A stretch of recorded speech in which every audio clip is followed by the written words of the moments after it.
Hello, I'm the Media Wiz, because when art form wasn't enough. Today was yet another requested review from the Critical Kid.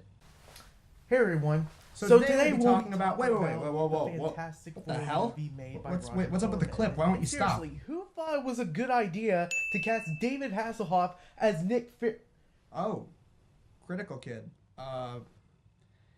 Yeah, usually I show clips of people when it's a requested review, and I didn't actually think you were gonna show up. So let me guess. You forgot this was a crossover review, did ya? Well, I guess everyone makes mistakes once in a while.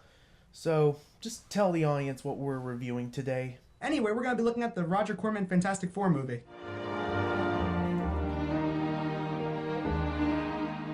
Oh, Roger Corman. We finally meet yet again. Now, for those who think that I'm hating on the dude, I am simply not.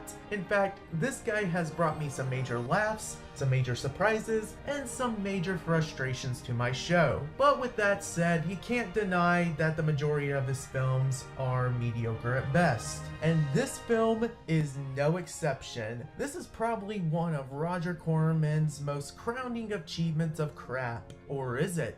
While people do refer to this movie as Roger Corman's Fantastic Four, the fact of the matter is that he didn't direct it nor wrote the script. In fact, the only thing he had a hand in was producing the movie itself. The movie was also produced by the German film company Constantine Films, who also had the rights to the Fantastic Four, but needed to make a film as quickly as they could before they lost the rights. So with a budget of $2 million and a month's worth of time, they rushed the movie out, and it clearly freaking shows. So in other words, yes, it is the film equivalent of E.T. for Atari. But the big question here is, does it deserve all the hate that it gets from a lot of major comic book fans? Well, let's find out.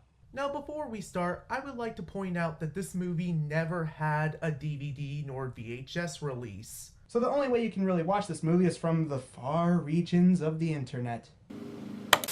Alright, so the movie opens up in a college campus where we're introduced to Reed Richards, Ben Grimm, and Victor Von Doom. Oh gee, I wonder who the main villain of the movie is going to be. Can't possibly be the guy who has the word Doom in his last name. Anyway, we see Reed and Victor doing a secret experiment on the comet Colossus. Insert X-Men joke here. Which goes horribly wrong, resulting in Victor being electrocuted. It's electrified!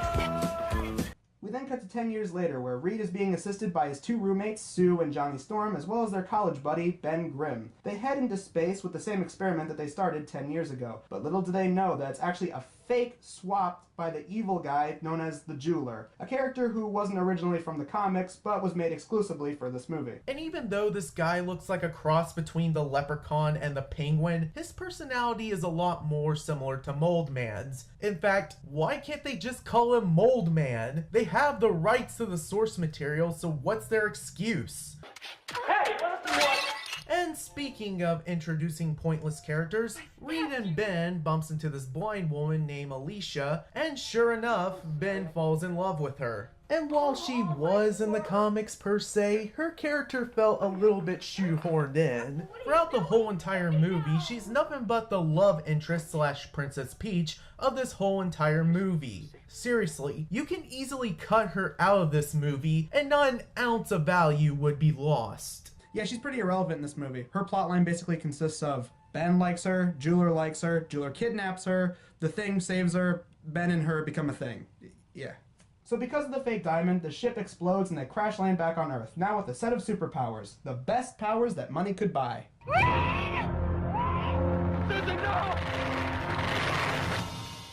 Well, on a Corman budget anyway. So Doom sent his troops, disguised as the military, to quote, save the Four. But instead of saving them, they kidnap them and bring them back to Doom. But luckily, they are able to escape thanks to the crappy transition that even Windows Movie Maker would be laughing at it.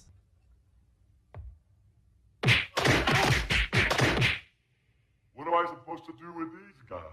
And soon enough, they become the proper Fantastic Four, complete with matching suits and all. They show up to stop Doom from his evil plans to take over the world, but he captures Alicia and held her hostage until they surrender. And it's at this point that you can predict your own ending. The movie is very cookie cutter from beginning to end. As you'd expect, they have to stop Doom from taking over the world, and it ends with Reed's wedding, and they're all in costume. Look, I know this was based on comic books, but sometimes you gotta take a step back and realize things look way too silly even for the movies you're making them for. The whole thing is a very generic origin story that every other Marvel movie has fallen into, and despite what the actors were given to work with, they actually do it pretty well. You can clearly see they're trying to put their all into these roles. And while there are some decent performances that I truly like, there were some that were way too silly even for comic book standards. In my personal opinion, I think the character that could dial it back a bit was the jeweler. I'm sorry, but he just comes off as way too over the top. Seriously, Willem Dafoe's Green Goblin was more subtle than this.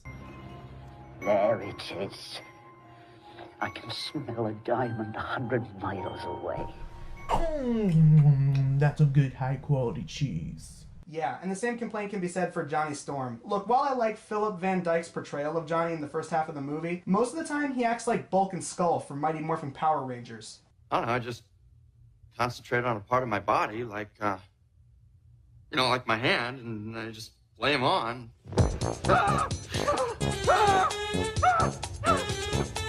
Flame off! And lastly, let's talk about the effects. The silly, stupid, laughable effects. Now, I realize that this movie had all the budget of a ham sandwich, but the effects of this film are just plain goofy. Well done to a certain extent, but goofy nevertheless. The costumes on Dr. Doom and the Thing are pretty impressive. The invisibility effect on Sue was actually better than what was to be expected from a Roger Corman movie. However, Reed's hand stretching effect is not that great. And of course, how can we forget the best worst effect in the entire movie? Near the end, Johnny uses his Human Torch powers to stop a laser beam that Doom aimed at New York City, and he defeats it by using the leftover CGI from Beast Wars. Overall, this movie's bad, but it's an enjoyable kind of bad. And that's what to expect from Corman. It's bad, but at least it's made with some labor of love. Despite the $2,000 budget for this movie and a pressing due date, I think that the actors and the director put their all into this movie. And besides, I'd much rather sit through that movie than through the Josh Trank's Fantastic Four piece of crap.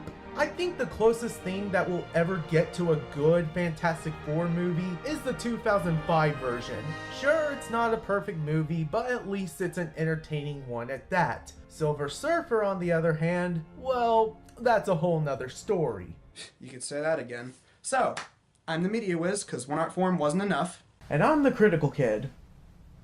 Don't know how to close out this video properly, so, flame on!